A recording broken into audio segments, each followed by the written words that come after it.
Eagles, Phil, have the 16th ranked rushing offense, averaging 113 yards a game. A real advantage for the Denver Broncos. And think about this, guys. The Eagles have Saquon Barkley, who won Offensive Player of the Year last year. 2,000-yard rusher. 2,000-yard rusher. He doesn't look the same. Now, of course, there's context to it. You talked about it yesterday. There's a lineman or two that are missing. Yep. That went to free agency and somewhere else, got paid a little bit more money. Yeah, Mekhi Becton, right guard now with the Chargers. Obviously, for Philly last year, they were a slow starting team. They were still able to win like they are now, and they're a slow starting team right now, and then they pick it up as time goes on. And it's Saquon. At any given snap, any given play, Saquon can run and bust for a 50-yard, 60-yard, 70-yard touchdown. Yep. So hopefully we can bottle him up. But again, a month and a half ago, if I said, hey, the Broncos are going to have the 5th best rushing offense going into week 5, and the Eagles will be the 16th, like, wait, what? How about the passing offense? The Broncos are the 16th best passing offense in pro football right now. So literally smack dab in the middle of a league of 32, averaging 211 yards per game through the air. The Eagles' passing offense ranks 31st in a league of 32. Just 138 yards per game. Another advantage on paper. What's going on, Philly? For the Denver Broncos. Hey, Bo Nix, can you turn it on? Now, of course, like Bo Nix having 300 yards passing last game is going to help that out. Sure. It's helped the average out. But, Philly's struggling. They're struggling to get their playmakers involved. They're struggling to run the ball. They're struggling to get A.J. Brown, Devontae Smith going. They're struggling to get Dallas Goedert going. They're struggling right now, which is interesting because they just won the Super Bowl and they have everybody back when you talk about weapons. Not a single completion in the second half in the passing game against Tampa last week. That's almost impossible. Now, we've talked about the rushing offense, the passing offense, advantage Denver. The scoring offense. The Broncos getting 24 points a game. That ranks 16th in the NFL.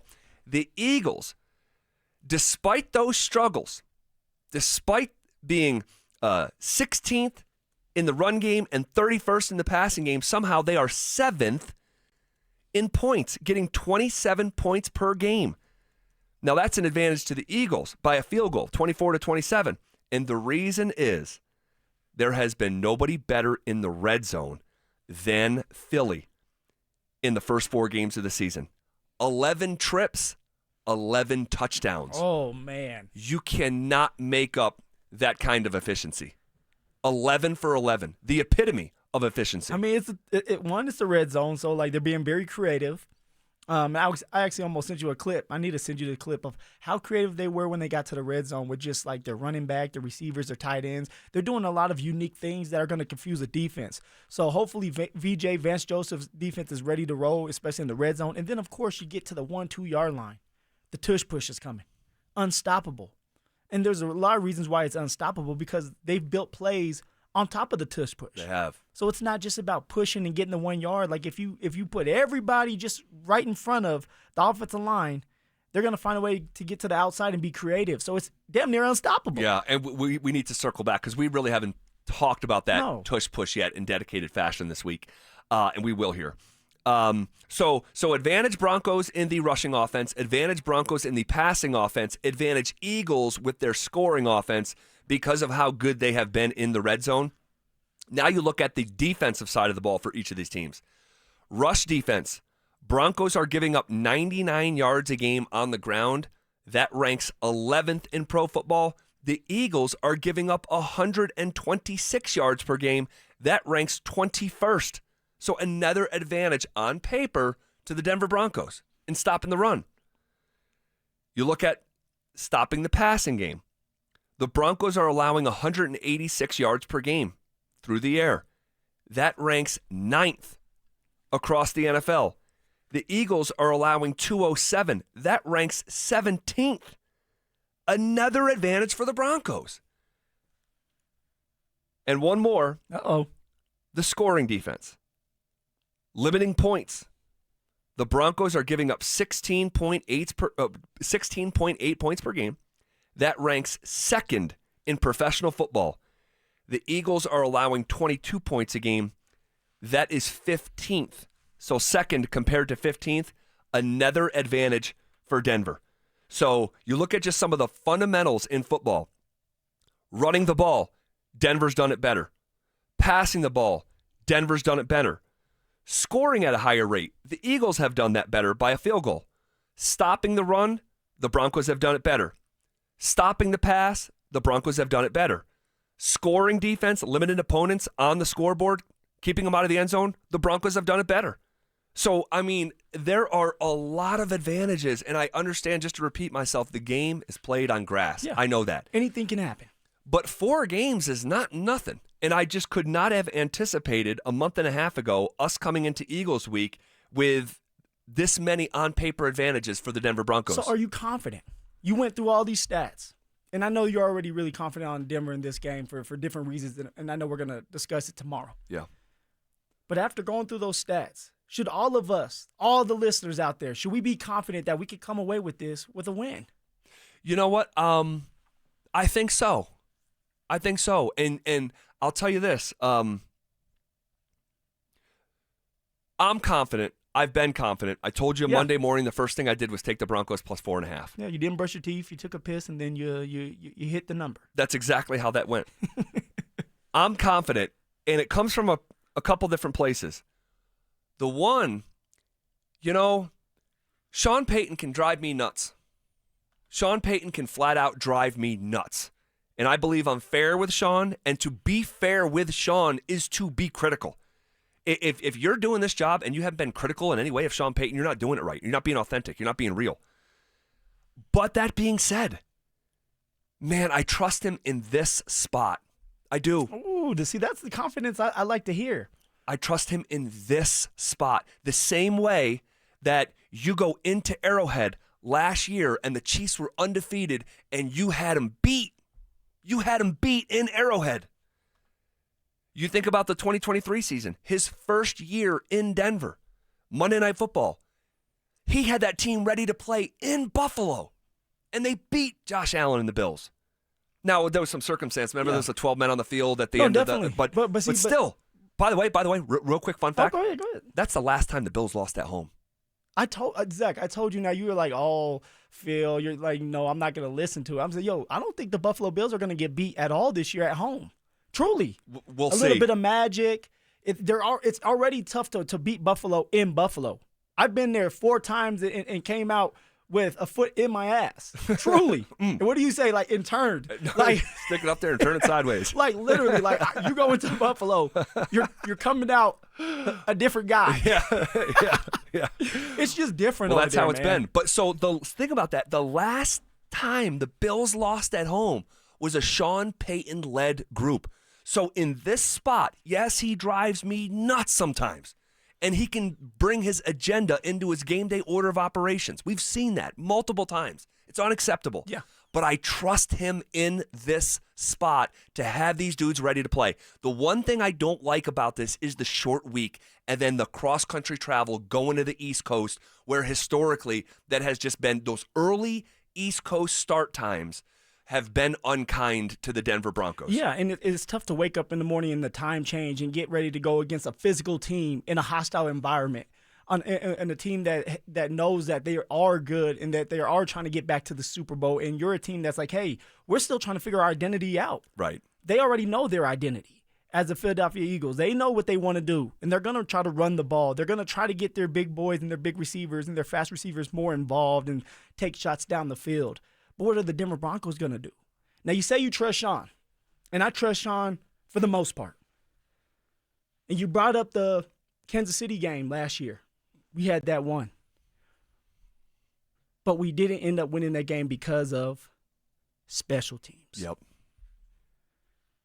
Sean didn't obey his eyes. Alex Forsythe, and you said it that you went back and you had video, and throughout the weeks, Alex Forsythe continued to get ran over and almost had the ball blocked a couple times. It was over and over. I didn't put the video together. Somebody did, but I think it was Brandon Perna, actually, I want to say. Yeah. I hope I have that right.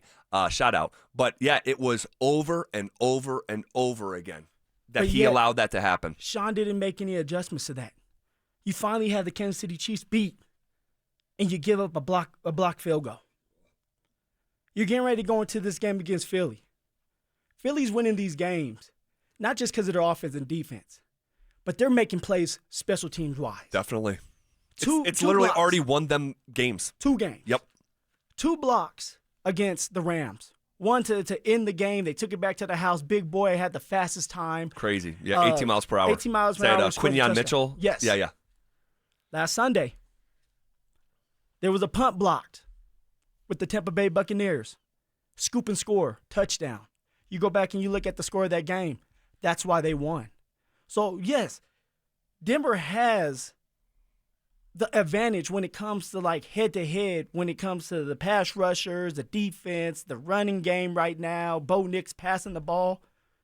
But do you trust the special teams? Now, Sean made an adjustment with the special teams coach.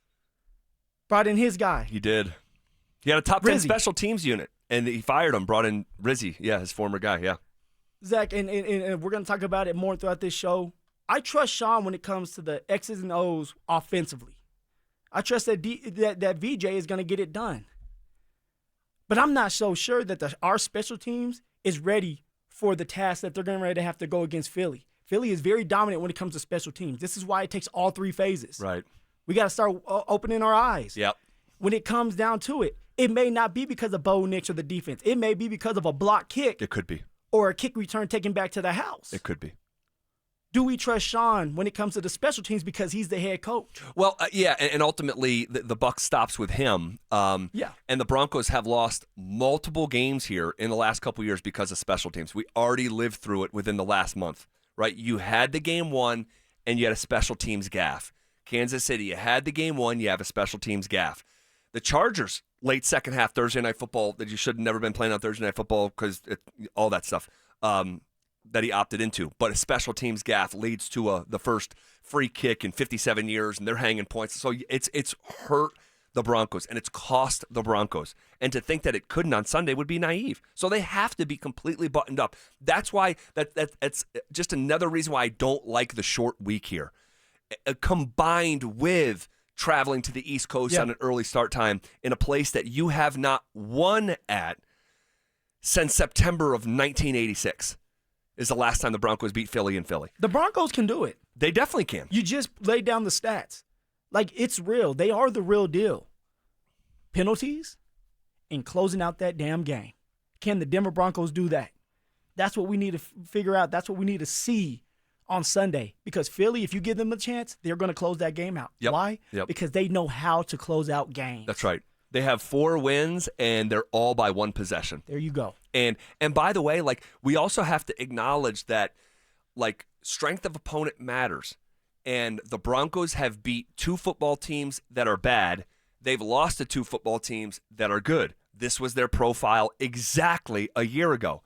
But Philly, despite me saying, hey, because here's the other thing, and this is wild. They've been outgained in every game. You talking about Philly? Yes. Philly has been outgained yardage-wise in every game, yet they're 4-0.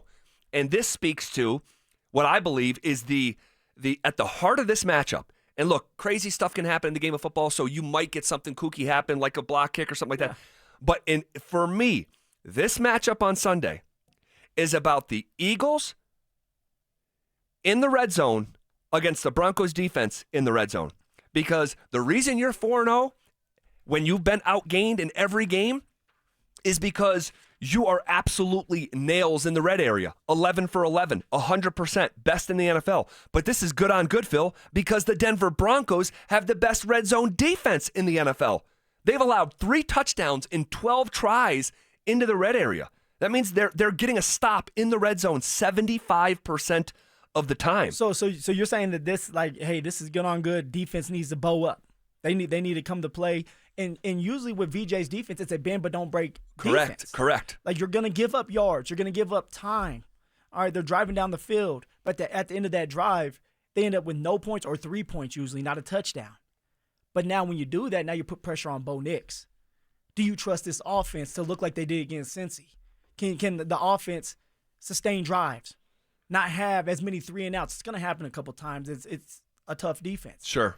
But the 3-and-outs, sustaining the drives, getting in some type of rhythm, taking advantage of the zone when it is there, hitting the right spots, hitting the right holes.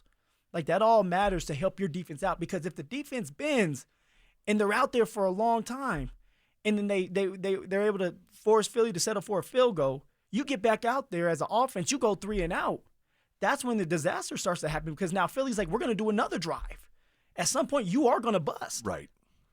So is it more like what I'm trying to ask you is it going to be more on the defense bowing up, or is it going to be on offense taking advantage of the opportunities when the defense creates a field goal instead of a touchdown? Yeah, I'd say, look, obviously it's going to take everyone in all phases. But if you were going to isolate what's the most important, I would say it's the Broncos defense against this Philly offense. All right. When you're 11 for 11 in the red zone and you've scored a touchdown in every instance, I mean, that is nuts. And it goes against the Broncos' biggest strength. Number 1 red zone offense against the number 1 red zone defense.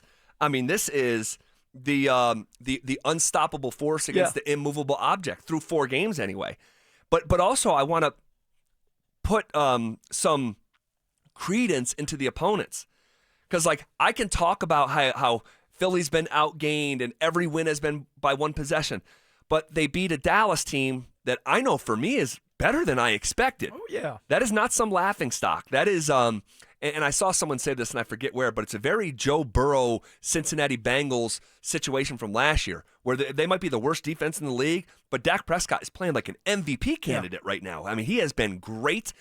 So they were better than I anticipated. Eagles win 24-20. Then they go to Kansas City. Come on. I mean, I know KC hasn't looked the same, but you're playing in Arrowhead. They've been to every Super Bowl here, or feels like it, in the last 5 years. And they win 20-17 on the road against a really good football team. Then they beat the Rams. The Rams are a tough team. The Rams could have been in the Super Bowl because they were the one team that really pushed Philly. And Rams are 3-1 right now. 3-1. And then on the road in Week 4, Philly goes to Tampa, which was a 3-0 football team, a good football team, and they won by a possession. So I can talk about, hey, each win has been by 1 possession, but man, those are some good teams they play. The Rams, the Bucks, the Chiefs. A better than I thought Dallas team. And the Broncos' 2 wins come against maybe the worst team in the NFL with the Bengals and the Titans, who have yet to win a game. And this is where it comes down to, are the Denver Broncos believable? There we go. Here we are. We've been arguing about it. We've been talking about it. Some people are like, hey, Denver is believable. Some people are like, no, they're not. Well, here we are. Philly thinks they can win another Super Bowl. Sean Payton thinks that the Denver Broncos can get to the Super Bowl. Well, let's see it then. Let's see how this offense looks against a aggressive defense. Let's see how the defense looks. We got someone like Nick Bonito that we're saying he could win Defensive Player of the Year. This is the moment. We talk about games that you have to have, moments that you have to win a Heisman in college or to win Defensive Player of the Year, Offensive Player of the Year, MVP. You need moments. Well, why not have a moment against Philly, who's undefeated? This is when you have those moments. Someone's going to beat them. Somebody has to beat them. Someone's going to beat them. They're not going undefeated. It might as well be the Denver Broncos on Sunday, October 5th. So here we go. What scares you the most about Philly? What I brought up earlier, Zach, special teams. Really? Yeah. Nobody really wants to hear about special teams, and I know it's boring for radio. But when you're in that facility and you're watching film and you see that Philly has already blocked three field goals and a punt. Like, that's for real. One time is a coincidence, but after doing it 3 times in 4 games, like, come on. Like, and it's not even that they're just blocking the ball and blocking the punt or the field goal. Like, they're taking it back for touchdowns. Right. Which then you look at, like, these close games, that's the reason why they're winning.